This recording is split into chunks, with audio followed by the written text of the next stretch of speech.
1935 के government of India act 35 की photo copy है। इसलिए आज जो संविधान में आपकी बीमारियों का कहीं कुछ इलाज नहीं रहा, क्योंकि वो तो अंग्रेजों के द्वारा बना हुआ था।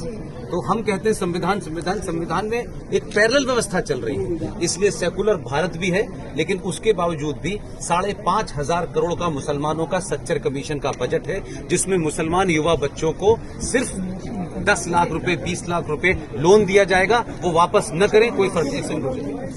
इसी तरीके से माइनॉरिटी कमीशन का कई हजार करोड़ का बजट है। इसी तरीके से मुस्लिम पर्सनल बोर्ड का बजट है। इसी तरह मुस्लिम एजुकेशन बोर्ड का अलग से। तो जब भारत सेकुलर है तो फिर ये क्यों है? सही बात है। फिर ये क्यों है? तो आपके मंदिरों पे जो पैसा आप चढ़ाते हैं, जो बात मैं सार्वजनिक मंचों से कहता हूं, खासतौर से महिलाओं से कह रहा हूं, आपके मंदिरों पे जो पैसा चढ़ता है उसकी 2 मिसाल देता हूं। पूरे देश में बड़े बड़े मंदिर हैं। एक है देवस्थानम बोर्ड तिरुपति। हर साल जितना पैसा चढ़ता है उसमें से 1,300 करोड़ रुपया हर साल सरकार देती है।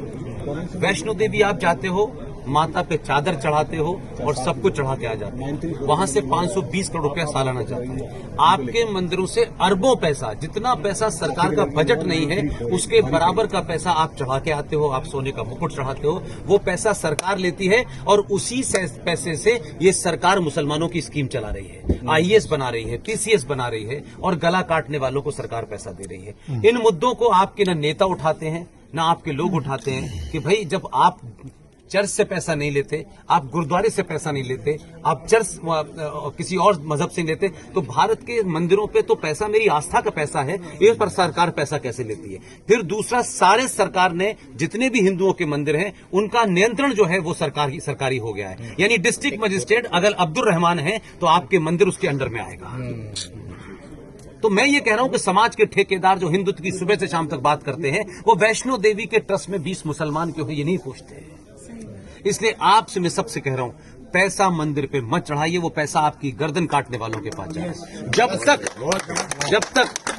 तक ये पैसा आपका है, मुझे छोड़ के ऐसे पागल इस देश में बहुत कुछ काम कर रहे हैं, उनको जाइए, उनकी जेब में 10 रुपए रख दीजिए। उनको पहचाने कैसे सर? सब इस दौर में सब साफ है, सबको पता है। इसलिए वो जो लड़ाई लड़ रहे हैं, इसलिए मैंने विष्णु शंकर का जिक्र किया।